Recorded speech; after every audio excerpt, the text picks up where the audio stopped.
all these parameters. So, Ganesh, you were there at the 50th year celebration of the Rane Group in 1978. What were the challenges then, and what are the challenges that you feel today at your 75th year?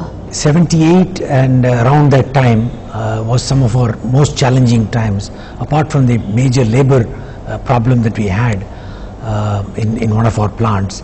That is a turning point for many things, including our strategy on multiple locations. That is the first time we took a decision.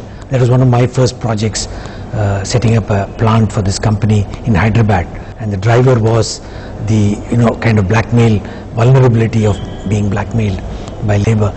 Apart from that, I think that was a controlled era where efficiency and productivity were not the key. It was how to manage the environment.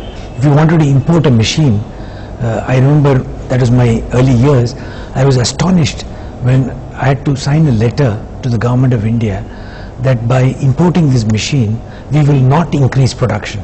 That was an era where the metrics were different, it was managing the environment, there was no competition, challenges were different. Today, I think the challenges are different. It's becoming intensely competitive, so you have to be ahead all the time, increasing your productivity all the time, working on quality. Customers are far less forgiving than what they used to be in the 70s and 80s. Apart from everything else, we have moved from extreme protection to a situation where we are today totally open to competition from everywhere. I would think that is the major shift in the challenge. So you've also adopted the Japanese methodology and put in the total quality management in your factories, for which you've won a lot of awards. In a layman's term, what does the Japanese teach the Indian in manufacturing? Okay, many things. A fact-based decision-making style from an opinion-based style. Indian management in those times, we adopting Western model or whatever the reason, we were an opinion-based kind of thing. So hierarchy and opinions used to rule the day.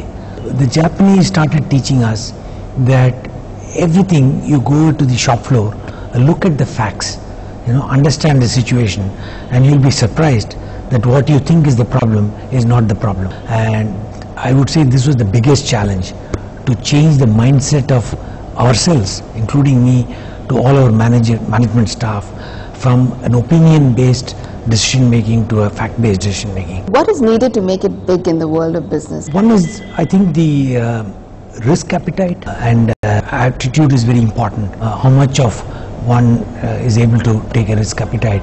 Point number two is the opportunity and the environment that you are placed in. In India today, we have certain opportunities, being in a particular phase of growth. In a mature economy, it's a different kind of challenge. So I would say one's own risk appetite and the opportunities in the environment. These two, I think, are the only factors which determine how much one can grow. So what, according to you, makes a company or an individual a long-term player? I think the core values that underlie the company's philosophy should remain same.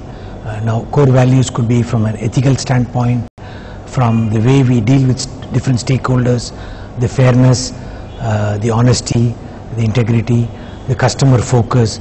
So whatever the core values that the company has been started with, or an organization, if those core values remain unchanged, despite ups and downs, despite problems which every organization will go through, that is something which creates the trust of the stakeholders, and the trust of all stakeholders in an organization, I think, is the most important factor for longevity.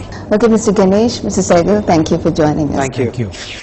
Well, that was L. Ganesh admitting to being a conservative South Indian, but at the same breath saying it's time for the company to keep up with the changing times. These are the mantras he implemented to build Rane Group. Honesty, transparency and ethical practice is the daily prayer. Tying up with foreign companies is a must to keep in sync with latest technology. Organic growth is a way of life. All decisions are fact-based, not opinion-based. This is inspired by Japanese style of management. And finally, focus on employee satisfaction. A satisfied employee makes for satisfied customers. Well, the whole edifice of Rane Group has been built on the value system. Here I am reminded of what the well-known management guru, the late Shumandra Ghoshal said. Companies that succeed are driven by internal ambition. Stock price don't drive them. Ambitions and values drive them. Rane Group certainly is a shining example. It is a pleasure to bring such examples to you. On that note, it is time to say goodbye. We will be back next week with another interesting episode. Till then, keep watching CNBC TV 18.